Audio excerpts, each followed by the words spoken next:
मित्रों राम राम। मेरा भारत मेरी बात चैनल पर आपका स्वागत। आज के इस अंक में हम बात करेंगे ये जो अब एनसीईआरटी की पुस्तकों में जो बदलाव किया है भारत सरकार द्वारा कि हमारा इतिहास क्या है उसके बारे में, खास तौर पर मुगलों के बारे में। क्योंकि आज तक हमें क्या पढ़ाया गया कि मुगल महान थे, और जैसे ही हमारी मानसिकता की बात आती है तो अकबर का नाम आता ही तो द ग्रेट अकबर, अकबर दी महान।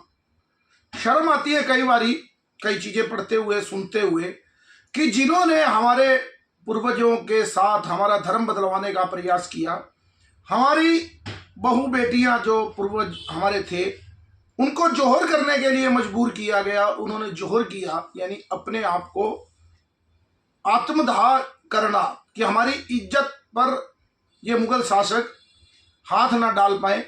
तो उनके बारे में हमारे साथ यहाँ महिमा मंडन हमारे को पढ़ाया गया। 1961 में एनसीईआरटी की स्थापना हुई और आज 64 साल हो गए, लेकिन अपने आप को सो कॉल्ड सेकुलर बताने के लिए कि मुसलमानों का एक तबका में वोट देता रहे, वो खुश रहे, और हमारे देश के मुसलमानों को जो कि कन्वर्टेड है, वो खुद पहले हिंदू थे, उन्होंने भी तलवार के भय से सलवार पहन ली और मुसलमान बन गए, तो उनके साथ जोड़ दिया। और हमारे देश के मुसलमानों ने भी खुद को औरंगजेब और अकबर के साथ और बाबर के साथ जोड़ दिया।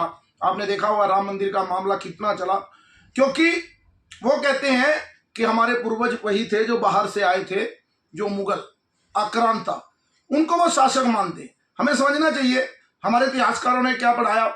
दो चीज की थ्योरी दी, एक बादशाह और एक सुल्तान। जो बाबर मुगल आए उससे पहले जो यहाँ पर सुल्तान लोदी जो भी लोग आए, मोहम्मद गोरी, उनको सुल्तान के नाते संज्ञा दी गई। और जैसे ही बाबर आया पहला मुगल शासक, तो उसको बादशाह के बारे में कहा, यानी सुल्तान और सुल्तान के बाद बादशाह। जबकि वो बादशाह नहीं थे, वो लुटेरे थे। वो लूटने आए, लूटते रहे और हमारे बुजुर्गों को हमारे मंदिरों पर हमला करते रहे, लेकिन हमें आज तक सच्चाई को पढ़ाने की प्रयास ही नहीं किया। एक व्यक्ति ने 2020 में एक आरटीआई लगाई और पूछा कि किस आधार पर, किस किताबों के आधार पर आप कहते हो कि मुगल महान थे, या अकबर महान था, या औरंगजेब के बारे में, या बाबर के बारे में, कि वो बड़े सहिष्णु जो है वो राजा थे, बादशाह थे। तो आरटीआई में उसका जवाब आया, हमारे पास इस तरह की कोई जानकारी उपलब्ध नहीं है। लेकिन अब जो पढ़ाई में भारत सरकार ने बदलने का निर्णय किया, उसमें सारी एक एक बात कोट है। अब चर्चा, क्योंकि टीवी डिबेट चल रही है, तो आपने देखा होगा कि किस तरह अकबर के जो उसके अबू फजल है, दीन इलाही या अकबरनामा, उसकी लिखी हुई किताबों से ही बताया गया है कि किस तरह चित्तौड़ में अकबर ये कह रहा है कि 30,000 लोगों को जब मारा तो उन पर हमला कर दो और अपनी जो खूनी तलवार है इसकी प्यास बुझाओ। और उसने कहा कि 30,000 महिलाओं और बच्चों को, आम नागरिक को हमने चित्तौड़ में मार दिया है। इसी तरह अकबर ने जबलपुर की रानी थी उस समय, दुर्गावती, एक छोटे से जिले की ही रानी थी, 2-3 हजार की उसकी सेना थी, उस पर 15,000 की सेना के साथ हमला कर दिया।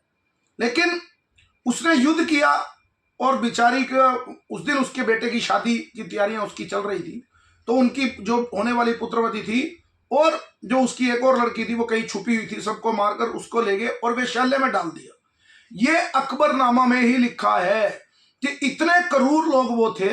लेकिन भारत में, क्योंकि आपने जैसे ही ये विषय आया, आपने देखा टीवी डिबेट हो गई, कांग्रेस और सो कॉल्ड वामपंथी और जो सो कॉल्ड पत्रकार कहते हैं अपने आप को, और कई वाइस चांसलर और जो बुद्धिजीवी वर्ग है, एकदम से वो उछल पड़ा, है क्या हो गया। अभी तो मैं टीवी डिबेट देख रहा था, वो बता रहे थे कि महात्मा गांधी ने अपनी पुस्तक में, कांग्रेस का नेता बता रहे थे, अपनी पुस्तक में महात्मा गांधी ने कहा है अब स्वराज में कि औरंगजेब तो बड़ा शांति प्रिय और बड़ा सहिष्णु वो था। मुझे नहीं पता वो पुस्तक वो कैसे कह रहा था, गांधी ने कहा तो हम क्या, ठीक है गांधी जी ने, लेकिन वो भी एक पुरुष थे, तो क्या वो हर चीज जो बात कहते थे क्या वो सही हो सकती है? अगर औरंगजेब ठीक था तो क्या हमारे 10वें गुरु वो गलत थे? अगर औरंगजेब क्रूर नहीं था तो हमारे जो गुरुओं के बच्चों को, हमारे साहिबजादों को जिंदा दीवारों में चिनवा दिया गया, क्या वो गलत थे? क्या एक तरफ तो उसको बात करेंगे राजनीति, उधर सिखों को भड़काया जाता है सरकार के खिलाफ, उधर औरंगजेब को अच्छा बताया जाता है। ये दोनों घटनाएं एक साथ कभी नहीं हो सकती। या तो हमारे सिख गुरुओं ने जो उन मुगलों से लड़ते हुए कुर्बानी दी, या तो वो ठीक है, या अगर औरंगजेब को आप अच्छा कह रहे हो तो फिर हमारे गुरुओं का कोई ना कोई कसूर है कि उन्होंने कहा कि हमारे ऊपर हमला करने इसलिए हमने तो मार दिया। लेकिन हमारे गुरु हमारे धर्म की रक्षा के लिए प्राण देने के लिए गए थे, ये बात क्लियर है। हमें भी अपना इतिहास पता है और लोक गाथाओं में भी हमें पता है, लेकिन केवल झूठ पढ़ाना। अब वो एक बात कह रहे थे कि वो तो बड़े औरंगजेब तो बड़ा सहिष्णु था और वो तो विकास की बात कर रहा था, मंदिर बनवा रहा था। आपने फिल्म देखी होगी, शोले फिल्म, बड़ी पुरानी और बड़ी प्रसिद्ध फिल्म हुई अपने समय की। उसमें एक गब्बर सिंह है और वो रामगढ़ के लोगों पर हमला करता है, मारता है। तो और क्या करता है, उसके दो साथी हैं, गब्बर के दो साथी हैं, कालिया और सांबा। आपने फिल्म देखी हो तो ये वही बात हो गई कि गब्बर प्लानिंग कर रहा है सांबा के साथ और कालिया के साथ रामगढ़ के गलियों के विकास की, कि रामगढ़ का कैसे विकास किया जाए, रामगढ़ में कैसे शांति लौटी जाए, वहां मंदिर बनवाया जाए। जबकि गब्बर लुटेरा है। इसी तरह औरंगजेब और अकबर के बारे में यह बताया जा रहा है कि वो भारत के विकास की बातें कर रहे हैं। बड़ी शर्म आती है, कई बातें हमें इतिहास पढ़ाया गया, हमें यह बताया गया। मंदिरों में जाते हैं, हम तो कभी बोलते नहीं, लेकिन बहुत से लोग आरतियों में लिखा है, रोज बोलते ही है, चलती है। नंगे नंगे पैरी मैया अकबर आया, सोने दा छत्र चढ़ाया, जय मेरी अंबे मैया। किसने कहा? वो अकबर ने ज्वाला जी में जाकर जोत बुझाने का प्रयास किया, लेकिन जब वो नहीं बुझा पाया तो उसको हार स्वीकार करनी पड़ी। लेकिन हमारे यहां बताया कि हाय, जैसे अकबर ही इतना सहिष्णु था, क्योंकि देश आजाद होते ही जो अब्दुल कलाम से लेकर पहले 5 हमारे देश के शिक्षा मंत्री हुए, मुसलमान हुए।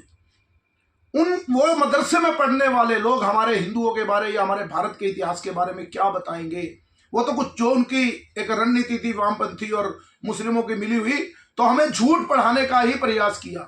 जैसे मैं कह रहा था कि जैसे ही माइंड में द ग्रेट बादशाह की बात आएगी तो एकदम अकबर, द महान, द ग्रेट अकबर, महान अकबर, ऐसी बातें हमारे दिमाग में आई। चंद्रगुप्त एक गडरिये का बच्चा जिसने पूरे भारतवर्ष पर शासन किया, लोकप्रिय है।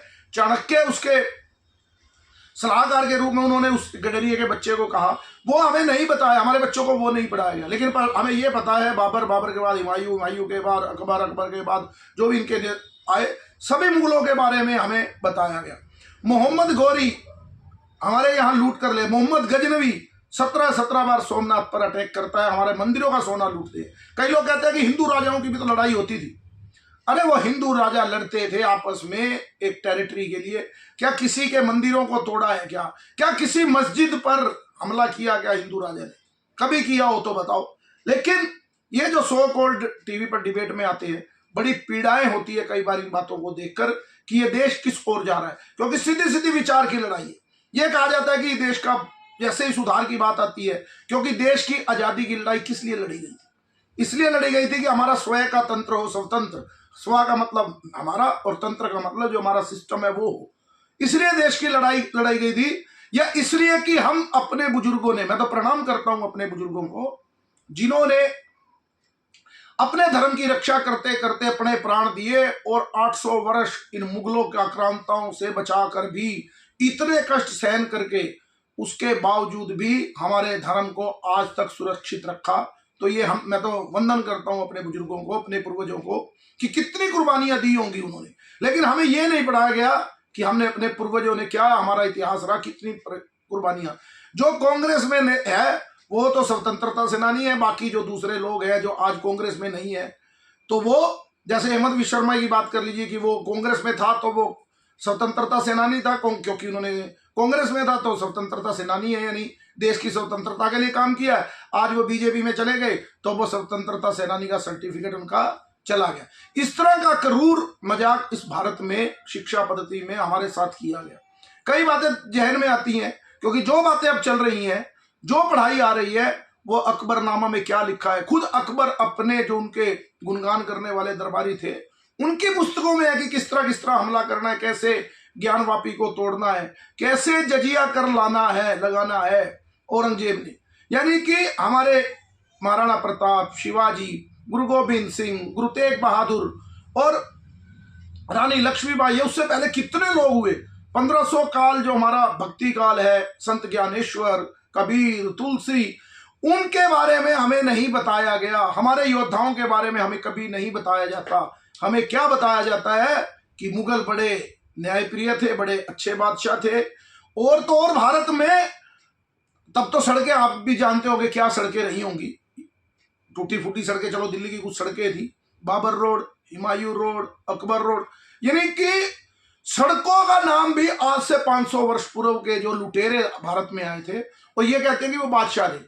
वो कहां से बादशाह थे? वो लुटेरे थे, लूटने के लिए भारत में आए थे और दिल्ली और आगरा तक कब्जा किया। उसके बाद धीरे धीरे दूसरी सल्तनतों पर यानी दूसरे राज्यों पर हमला करने के लिए, लेकिन वो हमारे शिवाजी महाराज को भी नहीं हरा पाए।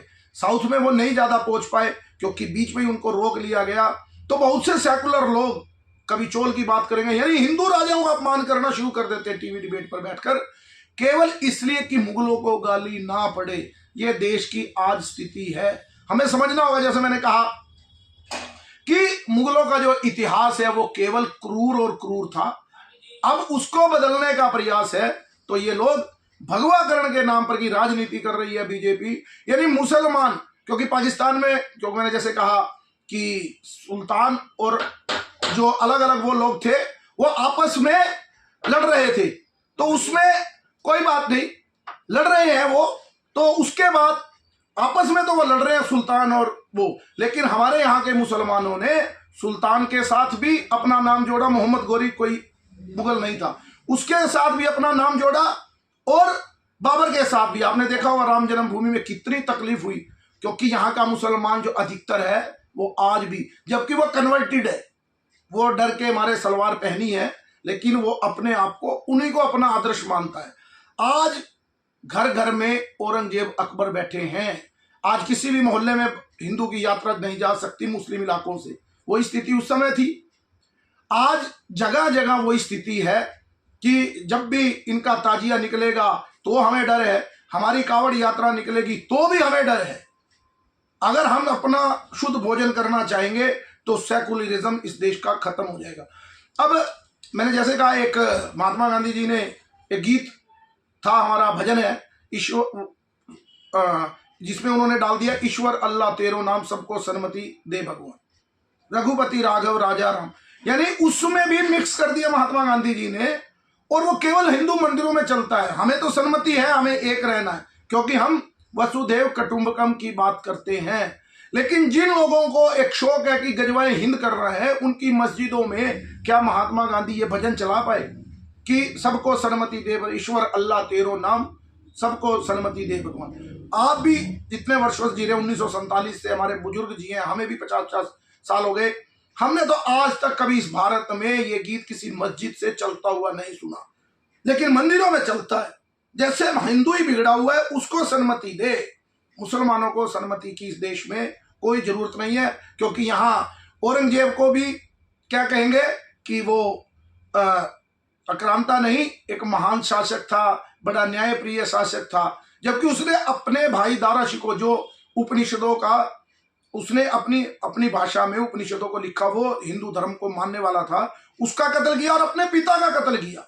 यानी अपने पिता के को जेल में डालकर मारने वाले व्यक्ति को आज भी ये सेकुलर लोग महान बता रहे हैं। इससे ज्यादा इनकी मूर्खता क्या होगी। ये तो खुद ही मानते हैं कि शाहजहां को उसने औरंगजेब ने कैद कर लिया था, लेकिन फिर भी वो महान है, तो इनकी महानता को भी परिणाम है। आज के अंक में इतना ही, लेकिन हमें समझना होगा कि हमें देश किस परिस्थिति में जा रहा है, और फैसले लेने ही होंगे अपने पूर्वजों को, जो हमारे महान योद्धा है, हमारे महान ऋषि हैं, उस परंपरा को हमें देखना ही होगा। उसके लिए कितना भी संघर्ष करना पड़े, लेकिन समाज को भी जागृत होना होगा। आज के अंक में इतना ही। मेरे इस चैनल को लाइक कीजिए, सब्सक्राइब कीजिए और ज्यादा से ज्यादा शेयर कीजिए। भारत माता की जय, वंदे मातरम, जय श्री राम।